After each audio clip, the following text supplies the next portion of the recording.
Dear students, good morning all of you। तो आज हम नए सेशन की शुरुआत करने जा रहे हैं। तो नए सेशन की शुरुआत हम सिलेबस से करते हैं। University of RRBMU Alwar, Raj Rishi Bhartrihari Matsya university जो अलवर है, उसका जो सिलेबस है, पाठ्यक्रम है, वो क्या है। आपको BSc पार्ट थर्ड ईयर में क्या क्या टॉपिक्स यहाँ पे पढ़ने हैं, उनके बारे में हम यहाँ पे डिस्कस करेंगे। तो कोर्स को स्टार्ट करने से पहले आपको पता होना चाहिए कि BSc पार्ट जो थर्ड है, उसका जो सिलेबस है वो क्या होता है। तो देखिए, university of RRBMU Alwar syllabus, और सिलेबस भी हम कौन सी क्लास का डिस्कस कर रहे हैं यहाँ पे। सिलेबस भी हम यहाँ पे BSc पार्ट थर्ड जो है, और BSc पार्ट थर्ड में भी देखिए आपको पता है ये कि केमिस्ट्री जो है, केमिस्ट्री में मेनली 3 पेपर्स होते हैं, इनऑर्गेनिक, ऑर्गेनिक एंड फिजिकल। पर पेपर जो होता है, एनुअल एग्ज़ाम की बात करें हम नॉर्मल BSc की, तो पर पेपर जो होता है 50 मार्क्स का होता है। इनऑर्गेनिक 50 नंबर का होता है, ऑर्गेनिक जो होता है वो 50 नंबर का होता है, और फिजिकल जो होता है वो भी 50 मार्क्स का होता है। तो 150 नंबर्स ये होगी। इसके अलावा यहाँ पे आपका जो प्रैक्टिकल होता है 50 नंबर का आपका प्रैक्टिकल मार्क्स होते हैं। तो टोटल नंबर जो होते हैं केमिस्ट्री के वो 200 नंबर का हो जाता है इस प्रकार। तो यहाँ पे देखिए हम डिस्कस करेंगे पेपर जो इसका थर्ड है, और पेपर थर्ड में हम पेपर जो थर्ड है केमिस्ट्री का, उसमें कौन सा पेपर आता है, फिजिकल केमिस्ट्री। और सेशन अपना नया स्टार्ट हो रहा है इस बार 2021-22। तो सबसे पहले तो नए सेशन 2021-22 में आप सभी का स्वागत है। अब हम यहाँ पे सिलेबस की बात कर लेते हैं कि फिजिकल जो केमिस्ट्री है, भौतिक जो रसायन है, पेपर जो थर्ड है केमिस्ट्री का, इसका जो सिलेबस है, पाठ्यक्रम है, वो क्या निर्धारित किया गया है। तो आप सभी को पता है कि जो इनऑर्गेनिक हो, चाहे ऑर्गेनिक हो, चाहे फिजिकल हो, तीनों जो पेपर्स होते हैं इनमें 5 यूनिट होती है, 5 यूनिट होती हैं, और पर यूनिट जो होती है 2 पार्ट्स में डिवाइड होती है। अर्थात पर जो यूनिट होती है उसमें 2 क्वेश्चंस आपको यहाँ पे एग्ज़ाम में पूछे जाते हैं, और 2 क्वेश्चंस में यहाँ पे आपको 1 क्वेश्चंस क्या करना होता है, एग्ज़ाम में करना होता है। तो टोटल यूनिट्स यहाँ पे आपके कितनी है इस सिलेबस में, 5 यूनिट हैं। 5 यूनिट से कितने क्वेश्चन पूछे जाएंगे आपसे, 10 क्वेश्चन यहाँ से पूछे जाएंगे आपसे, और 10 में से आपको कितने क्वेश्चन अटैम्प्ट करने होते हैं, 5 क्वेश्चन यहाँ पे आपको अटैम्प्ट करने होते हैं। अर्थात पर यूनिट आपको 1 क्वेश्चन अटैम्प्ट करना है। एक ऑप्शनल होता है और एक अथवा वाला पार्ट होता है। तो आप उन 2 जो क्वेश्चंस हैं पर यूनिट, उनमें से आपको 1 क्वेश्चन सेलेक्ट करना होता है। आप वहाँ से दोनों क्वेश्चंस जो हैं वो नहीं कर सकते हो, उनमें से आपको एक क्वेश्चन क्या करना होता है, सेलेक्ट करना होता है।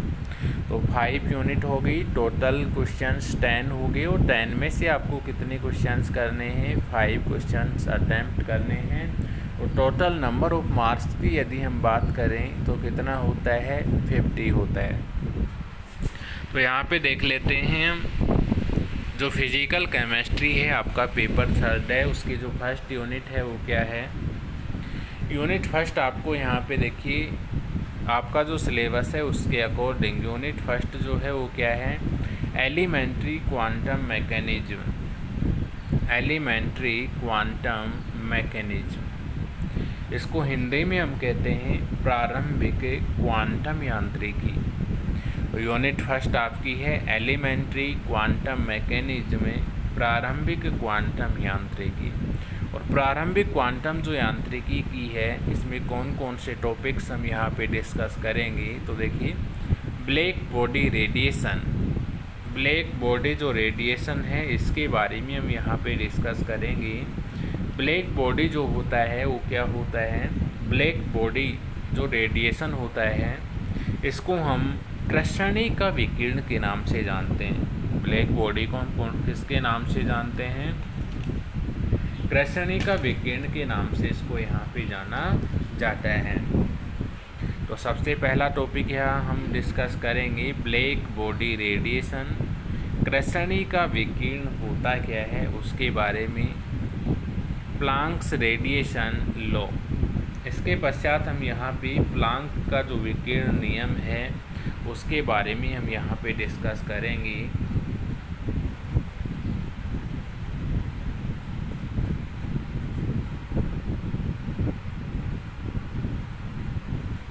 Photo electric effect, photo electric जो इफेक्ट होता है वो क्या होता है इसके बारे में हम यहाँ पे डिस्कस करेंगे।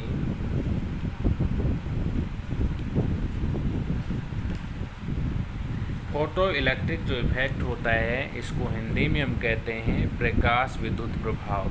कौन सा प्रभाव कहते हैं इसको हम, प्रकाश विद्युत प्रभाव के नाम से इसको जानते हैं। हीट कैपेसिटी ऑफ सॉलिड्स, ठोसों की जो ऊष्माधारिता है उसके बारे में भी हम यहाँ पे डिस्कस करेंगे। Next, bourse model of hydrogen atom, hydrogen जो परमाणु होता है उसके लिए जो बोर मॉडल होता है उसकी क्या क्या संकल्पनाएं होती हैं, क्या क्या अभिधारणाएं होती हैं, उनके बारे में हम यहाँ पे डिस्कस करेंगे। नो डेरिवेशन, और बोर मॉडल जो हम डिस्कस करेंगे वो आपके सिलेबस में इसका जो डेरिवेशन वाला पार्ट है, गणितीय रूप जो है उसको नहीं डाल रखा है। तो यहाँ पर बोर जो मॉडल है उसके बारे में हम डिस्कस करेंगे, लेकिन यहाँ पे आपके सिलेबस में इसका डेरिवेशन नहीं दिया हुआ है, बट हम यहाँ पे इसका डेरिवेशन जो है वो भी पढ़ेंगे। एंड इट्स डिफेक्ट्स, और इसके जो डिफेक्ट्स हैं, त्रुटियाँ हैं, उनके बारे में हम यहाँ पे क्या करेंगे, अध्ययन करेंगे। कॉम्पटन इफेक्ट, कॉम्पटन जो इफेक्ट होता है उसके बारे में हम यहाँ पे अध्ययन करेंगे कि कॉम्पटन जो इफेक्ट होता है वो क्या होता है। कॉम्पटन इफेक्ट का जो मैथमेटिकल फॉर्मेशन है वो किस प्रकार से हम यहाँ पे प्राप्त करते हैं। तो इसका थ्योरेटिकल जो पार्ट है उसके बारे में हम यहाँ पे अध्ययन करेंगे, और इसका जो मैथमेटिकल पोर्शन है उसके बारे में यहाँ पे हम अध्ययन करेंगे। तो यहाँ से देखिए, हम डेल लैम्डा का मान कैलकुलेट करते हैं। कॉम्पटन जो इफेक्ट है, कॉम्पटन इफेक्ट में हम किसका मान कैलकुलेट करते हैं, डेल लैम्डा का मान कैलकुलेट करते हैं। और डेल लैम्डा का जो वैल्यू है वो हमें यहाँ से क्या प्राप्त होगा,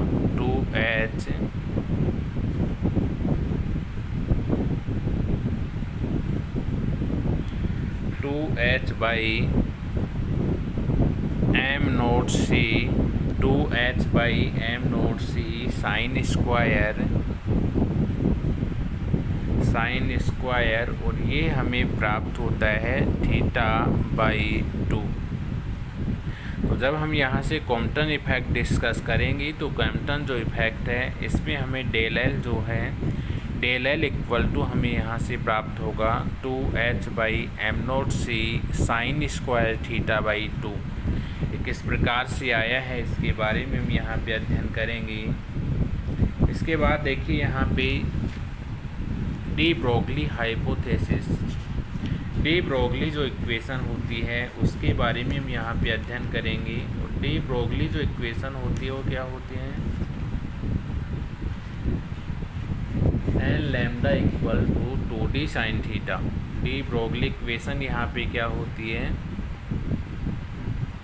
N lambda equal to 2d sine theta.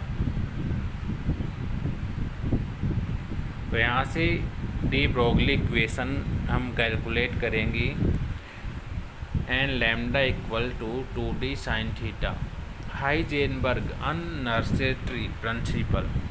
इसके बाद में हम यहाँ पे अध्ययन करेंगे हाइजेनबर्ग का अनसर्टेनिटी प्रिंसिपल। इसको हम बोलते हैं हाइजेनबर्ग का अनिश्चितता का सिद्धांत। हाइजेनबर्ग का अनिश्चितता का जो सिद्धांत होता है वो क्या होता है, इसके बारे में भी हम यहाँ पे अध्ययन करेंगे।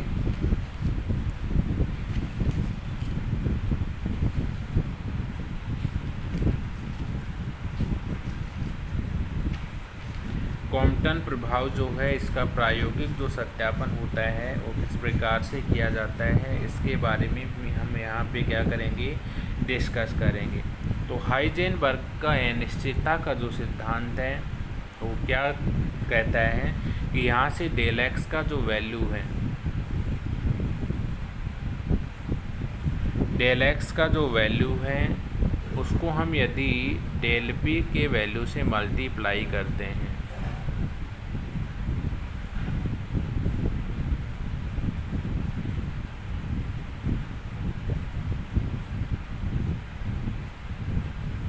Del x into del p. यहाँ पे डेल एक्स क्या है, स्थिति में परिवर्तन, डेल्टा पी क्या है, संवेग में होने वाला परिवर्तन। और इसका जो वैल्यू है वो लगभग इक्वल हो जाता है। लगभग क्या हो जाता है, इक्वल हो जाता है। किसके इक्वल हो जाते हैं, h अपॉन 2 पाई के।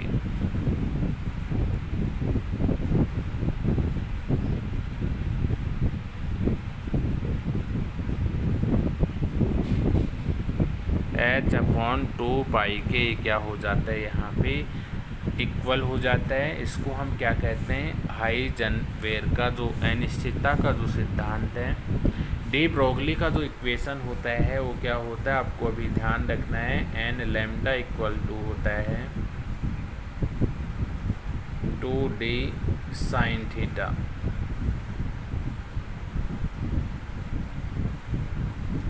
N lambda equal to 2d sign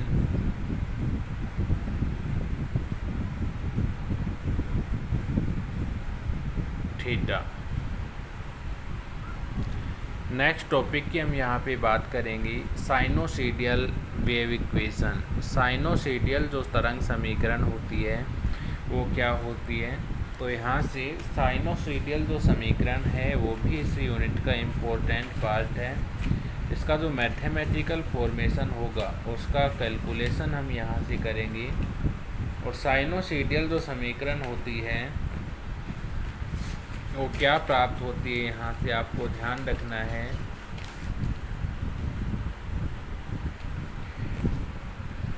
del square psi by del x square plus del square psi by del y square plus del square psi by del z square plus 4 pi square lambda square dot psi equal to 0।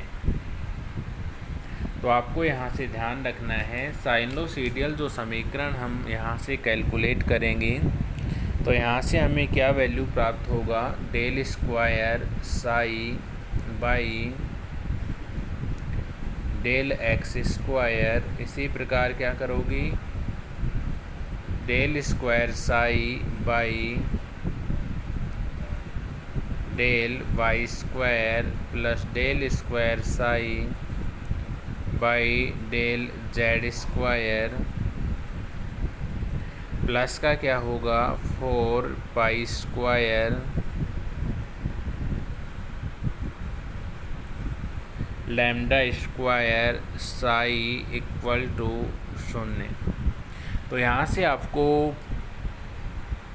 ये ध्यान रखना है कि sinusoidal जो equation होती है, sinusoidal तरंग जो समीकरण होती है वो क्या होती है, del square psi by del x square plus del square psi by del y square plus del square psi by del z square plus 4 pi square by lambda square psi equal to 0। इस equation को ही कौन सी equation के नाम से जाना जाता है, sinusoidal जो समीकरण होती है उसके नाम से इसको जाना जाता है। इसके बाद देखिए नेक्स्ट जो टॉपिक है आपका वो क्या है, हैमिल्टोनियन ऑपरेटर। यहाँ पे हम संकारक जो होते हैं उनके बारे में डिस्कस करेंगे। संकारक भी हम अनेक प्रकार से डिस्कस करेंगे। योगात्मक संकारक हुआ, ऋणात्मक संकारक हुआ, इसी प्रकार हम जब मल्टीप्लाई करके प्राप्त करेंगे तो गुणात्मक संकारक हुआ, तत्समक संकारक हुआ, इकाई संकारक हुआ, हर्मिटी संकारक हुआ। तो यहाँ पे हम विभिन्न प्रकार की जो ऑपरेटर्स हैं उनके बारे में यहाँ पे क्या करेंगे, डिस्कस करेंगे। उसके बाद यहाँ से हम श्रोडिंगर जो वेव इक्वेशन है, श्रोडिंगर जो तरंग समीकरण है, उसके बारे में हम यहाँ पे डिस्कस करेंगे। और श्रोडिंगर जो समीकरण होती है वो क्या होती है, आपको ध्यान रखना है। ये जो इक्वेशंस हैं ये सभी हम यहाँ पे जब अध्ययन करेंगे इनका बारी बारी से तो इनको हम निकलवाएंगे। तो यहाँ से अभी आपको ध्यान रखना है, श्रोडिंगर जो तरंग समीकरण होती है वो क्या होती है, del square psi by del x square plus del square psi by del y square plus del square psi by del z square plus 8 pi square m. ये ध्यान रखना है आपको, क्या होता है 8 pi square m, 8 pi square m by h square कोष्टक E minus V कोष्टक के बाहर साई इक्वल टू 0। तो यहाँ से आपको ये ध्यान रखना है, श्रोडिंगर वेव जो इक्वेशन होती है वो क्या होती है, del square psi by del x square plus del square psi by del y square plus del square psi by del z square plus 8 pi square m by h square E minus V psi equal to 0। ये कौन सी equation यहाँ पे कहलाती है, Schrodinger wave equation के नाम से इसको जाना जाता है।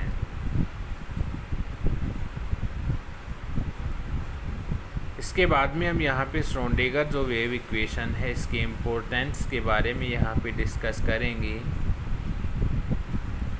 इसके बाद हम यहाँ पे डिस्कस करेंगे physical interpretation of the wave function, postulates of quantum mechanism. Quantum जो मैकेनिज्म है, क्वांटम यांत्रिकी जो है उसकी पोस्टुलेट्स के बारे में हम यहाँ पे अध्ययन करेंगे। इसकी जो अभिधारणाएँ हैं, क्वांटम यांत्रिकी की मुख्य जो अभिधारणाएँ हैं, हम यहाँ पे 6 अभिधारणाएँ जो हैं उनके बारे में अध्ययन करेंगे। Particle in one dimensional box, एक विमीय जो बॉक्स होता है उसमें तरंग समीकरण का अध्ययन हम यहाँ पे करेंगे। एक विमीय बॉक्स में तरंग जो इक्वेशन समीकरण होती है, तरंग जो होती है वो किस प्रकार से मूव करती है उसके बारे में हम यहाँ पे अध्ययन करेंगे। तो श्रोडिंगर तरंग समीकरण का हम अध्ययन एक विमीय बॉक्स की सहायता से करेंगे। इम्पोर्टेंट पॉइंट है यहाँ से, और यहाँ से हम इसका मैथमेटिकल जो फॉर्मेशन है उसके बारे में भी हम यहाँ पे अध्ययन करेंगे। यहाँ से हम इसके लिए तरंग फलन कैलकुलेट करेंगे और तरंग फलन का जो वैल्यू होगा वो हमें यहाँ से क्या प्राप्त होगा, एक विमीय जो बॉक्स होता है उसमें स्थिति कि कण का जो वास्तविक तरंग फलन हमें यहाँ से प्राप्त होता है वो ध्यान रखना है आपको। यहाँ से क्या प्राप्त होता है, यहाँ से हम साई एक्स कैलकुलेट करते हैं और साई एक्स का जो वैल्यू है वो हमें क्या प्राप्त होता है, psi x equal to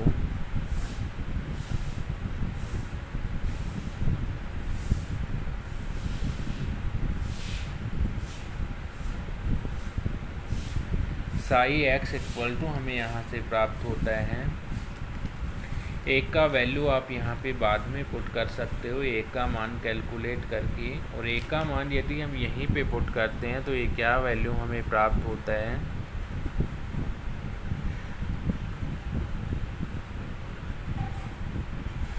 psi x equal to root 2/a sign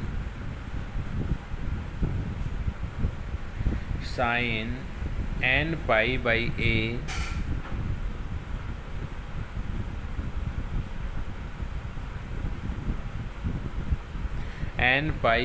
a dot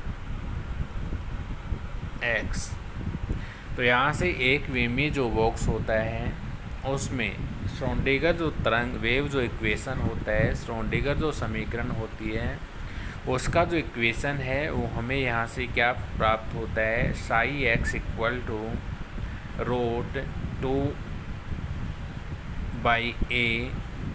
ये जो है ये भी रूट में है, तो यहाँ से साई एक्स इक्वल टू क्या हो गया, root 2/a sine n pi by a dot x। ये वन डायमेंशनल जो बॉक्स होता है, एक वे में जो बॉक्स होता है उसके लिए तरंग इक्वेशन कहलाता है। इसके बाद हम यहाँ से श्रोडिंगर जो वेव इक्वेशन है वो हाइड्रोजन एटम के लिए यहाँ पे डिस्कस करेंगे। इसके बाद हम यहाँ पे इसके लिए 3 इक्वेशंस कैलकुलेट करेंगे, अर्थात 3 डायमेंशनल जो होता है श्रोडिंगर जो वेव इक्वेशन होती है इसको हम 10 डायमेंशनल के लिए यहाँ पे हम डिस्कस करेंगे।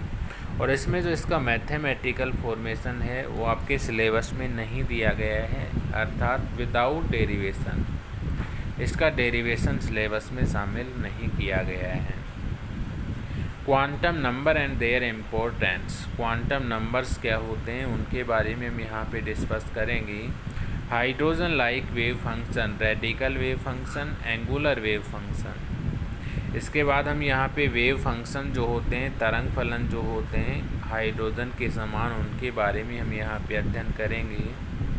रेडिकल जो वेव फंक्शन होते हैं उनके बारे में अध्ययन करेंगे। और एंगुलर जो वेव फंक्शन होते हैं उनके बारे में हम यहाँ पे क्या करेंगे, डिस्कस करेंगे। तो ये यूनिट फर्स्ट है आपकी। तो देखिए यूनिट एक बार दोबारा से देख लीजिएगा। यूनिट जो फर्स्ट है इसमें आपके क्या क्या दिया हुआ है। यूनिट फर्स्ट आपकी है एलिमेंट्री क्वांटम मैकेनिज्म। और एलिमेंट्री क्वांटम मैकेनिज्म में क्या क्या टॉपिक आपको यहाँ पे दिए हुए हैं, ब्लैक बॉडी रेडिएशन, कृष्णिका विकिरण, प्लांक्स रेडिएशन लॉ, प्लांक का विकिरण नियम। और प्लांक्स का जो विकिरण नियम है इसमें हम 3 प्रकार के जो रूल्स हैं उनके बारे में डिस्कस करेंगे। फोटो इलेक्ट्रिक इफेक्ट, प्रकाश विद्युत प्रभाव, हीट कैपेसिटी ऑफ सॉलिड, ठोसों की ऊष्माधारिता, Bohr's model of hydrogen atom, hydrogen परमाणु के लिए बोर का मॉडल क्या है, उसकी अभिधारणाएं क्या क्या रहीं उसके बारे में हम डिस्कस करेंगे। नो डेरिवेशन, विदाउट डेरिवेशन के, लेकिन आपके सिलेबस में डेरिवेशन नहीं दिया हुआ है, लेकिन फिर भी हम यहाँ पे जो बोर मॉडल है उसका डेरिवेशन यहाँ पे हम समझेंगे, इसके डिफेक्ट्स के बारे में जानेंगे।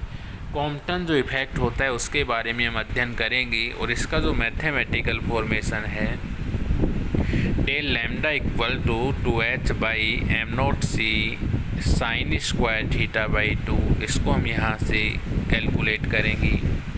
डी ब्रोगली इक्वेशन, और डी ब्रोगली ने इक्वेशन दिया था n lambda equal to 2d sine theta, ये किस प्रकार से आता है इसके बारे में हम यहाँ पे अध्ययन करेंगे।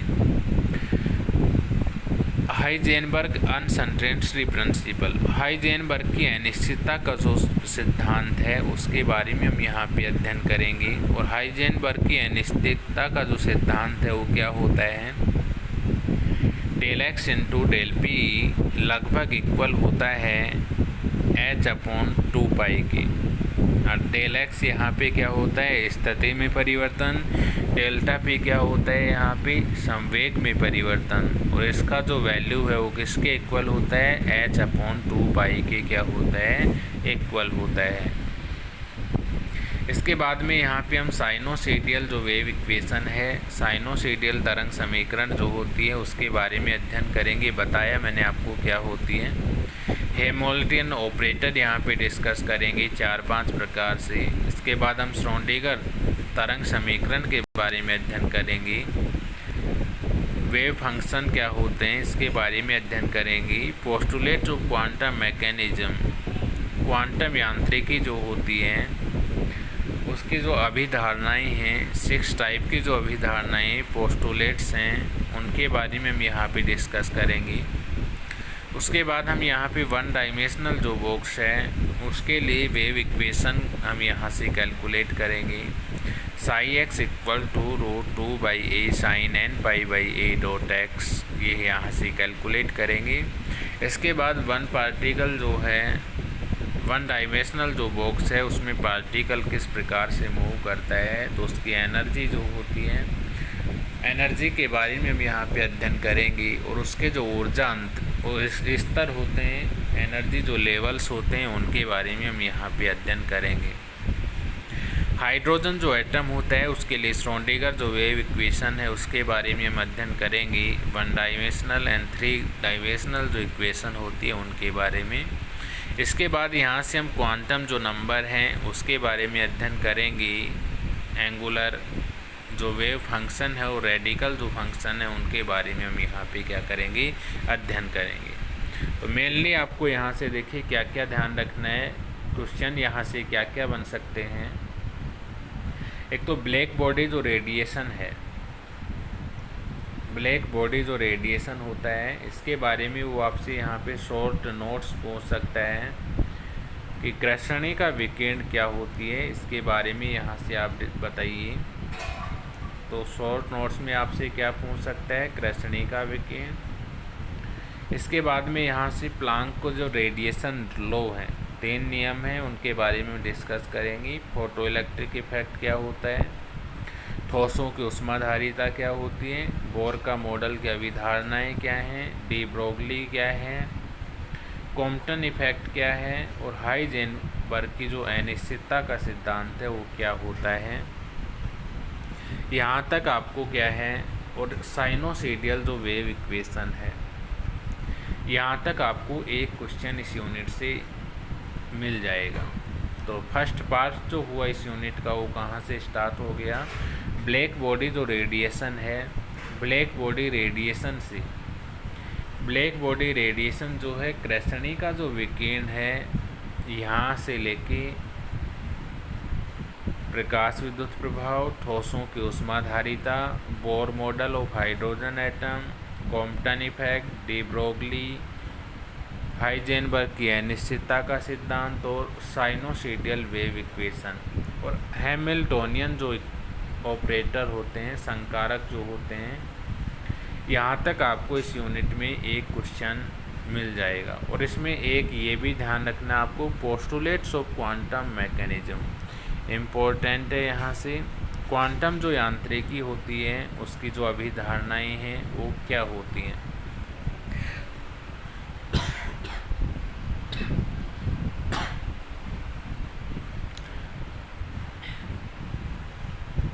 तो एक क्वेश्चन यहाँ तक आपको मिल जाएगा। इसके बाद में अगर सेकंड क्वेश्चन की बात करें तो यहाँ से सेकंड जो क्वेश्चन है और श्रोडिंगर जो वेव इक्वेशन है, श्रोडिंगर तरंग जो समीकरण है यहाँ से पूछा जा सकता है। सेकंड जो पोर्शन है इसमें वेरी इम्पोर्टेंट जो पॉइंट है वो क्या है, particle in 1 dimensional box. Very important है पार्टिकल इन 1 डायमेंशनल बॉक्स। यहाँ से वो एक वे में जो बॉक्स होता है उसमें कण की जो गति होती है वो किस प्रकार से होती है, इसके बारे में यहाँ से वो आपसे पूछ सकता है। उसके बाद यहाँ से वो आपसे साई एक्स के लिए तरंग फलन कैलकुलेट करवा सकता है। एनर्जी जो लेवल्स हैं इसके वो यहाँ से आपको कैलकुलेट करवा सकता है।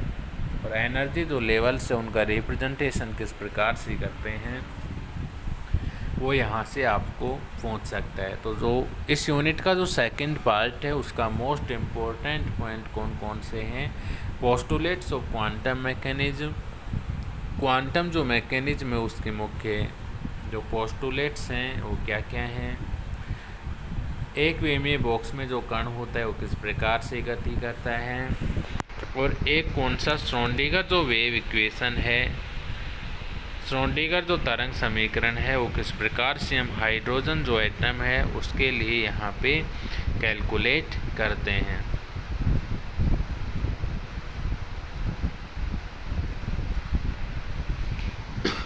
तो सेकंड जो पोर्शन है इसका, इसमें आपको मुख्यतया 3 ये ध्यान रखना है, 3 टॉपिक्स: श्रोडिंगर वेव इक्वेशन, इसके importance, postulates of quantum mechanism and particle in one dimensional box. इसके बाद में एंगुलर वेव फंक्शन, और ये ज़्यादा इम्पोर्टेंट नहीं है यहाँ से।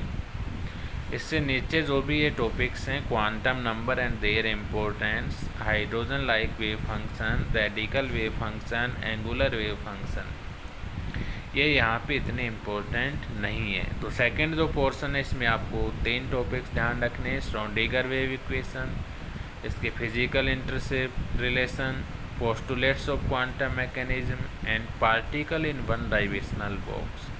वेरी इंपॉर्टेंट यहाँ पे क्या है, particle in one dimensional box, postulates of quantum mechanics and Schrodinger wave equation. और हैमिल्टोनियन जो ऑपरेटर होता है वो भी सेकंड पोर्शन के अंतर्गत ही आता है। इससे पहले के जो ये मॉडल्स वगैरह हैं, जितने भी जो ये मॉडल्स हैं, ये जो मॉडल्स हैं ये सभी यहाँ पे इसकी पार्ट फर्स्ट के अंतर्गत हम यहाँ पे डिस्कस करेंगे, और इनका जो मैथमेटिकल फॉर्मेशन है वो किस प्रकार से होता है इसके बारे में हम यहाँ पे क्या करेंगे, डिस्कस करेंगे। तो ये थी आपकी यूनिट फर्स्ट। तो इसमें क्या क्या इम्पोर्टेंट टॉपिक्स हैं, इनका मैथमेटिकल फॉर्मेशन क्या होता है, इनके बारे में हमने यहाँ पे डिस्कस किया। नेक्स्ट क्लास में हम बताएंगे आपको यूनिट सेकंड जो है क्या है, unit third, unit fourth and unit 5, क्या क्या टॉपिक्स हैं इनके अंतर्गत, क्या क्या टॉपिक्स आपको इनके अंतर्गत पढ़ना है। ठीक है, तो सबसे पहले आपको यहाँ से इस सिलेबस को नोट भी कर लीजिएगा आप, क्योंकि यहाँ से फिर आपको सिलेबस निकलवाने की आवश्यकता नहीं होगी। आप यहाँ से इसको नोट कर लीजिएगा। जब हम 1 बाय 1 इन टॉपिक्स को डिस्कस करेंगे तो आप इनको मेंशन कर लो, आपको पता रहेगा कि कौन सा जो टॉपिक्स है वो यहाँ पे आपको करवाया जा रहा है। तो ये थी आपकी unit first, elementary quantum mechanism. इसका पार्ट फर्स्ट कौन सा है, पार्ट सेकंड कौन सा है, पार्ट फर्स्ट में कौन कौन से टॉपिक्स इम्पोर्टेंट हैं, पार्ट सेकंड में कौन कौन से इम्पोर्टेंट यहाँ पे हैं, टॉपिक्स इम्पोर्टेंट हैं, इनके बारे में हमने यहाँ पे डिस्कस किया। नेक्स्ट क्लास में हम डिस्कस करेंगे यूनिट सेकंड और जो रिमेनिंग यूनिट्स हैं उनके बारे में। तो आज की क्लास के लिए इतना ही, यहाँ तक आप इसको नोट कीजिएगा।